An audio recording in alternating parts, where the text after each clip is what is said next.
Madam तुम्ही नाराज दिसताय आज. हो, बिग बॉस मध्ये सूरजला नॉमिनेट केलंय ना, तर त्याला वाचवण्यासाठी प्रत्येकाने पुढे यायचंय. गरीब मुलगा आहे आणि चांगला मुलगा आहे, त्याचा हे लोक अपमान करतात ना, तर आपण यांना दाखवून द्यायचंय की सूरज काहीही करू शकतो. एक गरीबातून पुढे जाऊ शकतो माणूस, हे यांना दाखवून द्यायचंय. कारण हे सगळे पैसेवाले तिथे खेळायला आलेले आणि आपला सूरज गरीब माणूस आहे, मराठी माणूस आहे. तर मराठी माणसानेच हे दाखवून द्यायचंय की मराठी माणसं काय करू शकतात.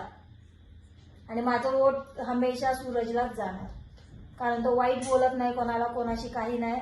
फक्त त्याला चिरवून दिलं तर तो थोडंसं काहीतरी व्यक्त करतो. बाकी डीपी दादा पण चांगला माणूस आहे. डीपी दादा आणि सूरज ह्यांच्या बाजूने मी हमेशा असणार. तुम्ही कोणाच्या बाजूने असणार ते तुम्ही ठरवा.